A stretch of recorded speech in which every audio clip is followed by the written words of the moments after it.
So that's how you're going to make 3 zealots with that. So I mean, that's a lot easier than going back and hitting each gate or pressing 1Z, 2Z, 3Z. But now with the warp in, you turn that into a warp gate, and it looks like what's going to happen is you hit your 1 hotkey, you press Z, and then you have to tell it where to warp in. So it's going to be, 1 Z click, Z click, Z click. So it is going to be the same number of actions as you have in a single building selection. And so that addresses half the problem. You're still going to have the APM requirements and stuff, but you're not going to really have the multitasking requirements. Because I still don't feel like that forces you to move your screen around very much, or to take your attention away from your army. That's a very good point. If you're just right-clicking for the warp in, the APM is back up there, just as Greg just said there. But you don't have to leave the screen. But for drop pods, you're going to have to leave, aren't you? You're going to have a similar APM requirement as the other one, but you're going to have to go back to your base, click on your map, go back to your base, use a hotkey, whatever, and then right-click all your units into a drop pod, and then tell the drop pod where to go. So it's going to take about the same amount of keys as Protoss, but you're going to have to leave your screen. And for Zerg, if the Nidus Worm is the drop pod warp-in equivalent for Zerg, that's going to give you a very similar thing to the drop pod, where you have to go back to your base, tell them to go in to the Nidus Worm, and then tell them which Nidus Worm exit to go out of. So, I mean, just looking at that, it looks like Protoss is not going to have to go back to the base. I'm not going to say it, but Protoss is looking a little bit easy in that sense. Yeah, so. Well, I don't know. I'd almost trade that for a Nidus Worm, because it was like at the last build I played, you can go from 5 seconds to nothing to an army streaming into their base. So yeah, it makes up for the difficulty with how powerful it could be.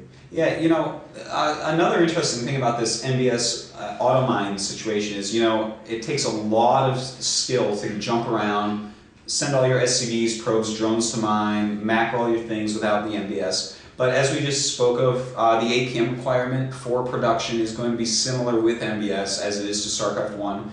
But then you still have the auto mine, which is kind of messed up. But when you think about it, other things to do, that's been a big argument from the pro MBS side of things, having other things to do in the game to take up that time. And at first I was very much against it, as I'm sure you were. But I've been reading more and more, listening to more and more people talk about this.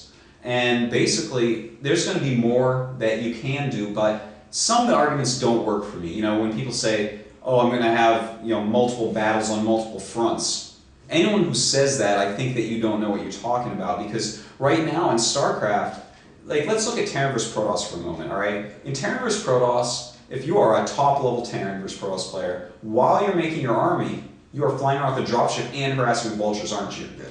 I mean, that's what you hope to accomplish. That's multiple fronts, but that's not battles, that's harassment. I don't know if the people talking about multiple fronts are talking about harassment, or they're talking about having little groups of army everywhere, fighting little groups of army, because... To be honest, everything would actually make that less likely, because you don't really gain the macro advantage from it. Here, if you think your multitasking is better, you can afford to try and spread out the battles and make your opponent move around more, because even if you don't win all the battles, if you think your multitasking is better, then you're still going to have more units because you're distracting him and stuff.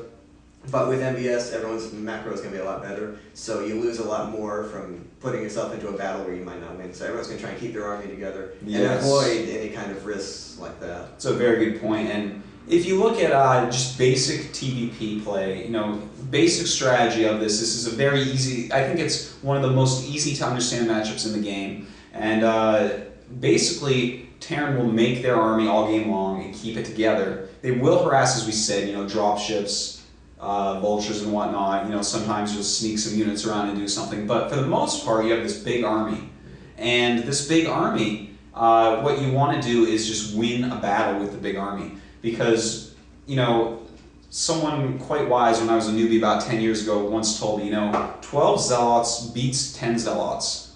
But 20 zealots owns the hell out of 10 zealots. I mean, you lose almost nothing in that battle, right? So if Protoss has their army split up into 3 locations, trying to battle on multiple fronts, and I have my army all together, and I kill 1/3 of their army, then suddenly I can either chase around the other 2/3 because I've got a way bigger army, or I can go attack their bases. So the multiple fronts thing doesn't quite work, but there is another thing that I've been thinking about that I think is going to take up our time enough that the MBS and Automine probably isn't going to be that big a deal in StarCraft 2. It's not going to make it that much easier.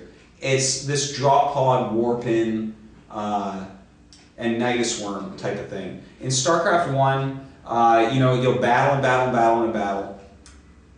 That sounded funny, but it was true. Anyways, you'll do the battle and you'll be making units meantime, but they will be going to your rally points. Now, this is a new type of rally point where your units get into the battle almost immediately. So the battles are going to be longer in this game when you think about it, because if I'm battling against you, right, we're playing a nice game and I'm battling against you, you're Protoss, I'm Terran, right? Mid-battle, I'm going to have my drop pods coming in, okay? And that's going to have my units reinforcing very quickly, and that's going to be very important that I keep my drop pods coming because you're doing warp gates, and your units are warping in. So we keep on having more and more units joining the battle.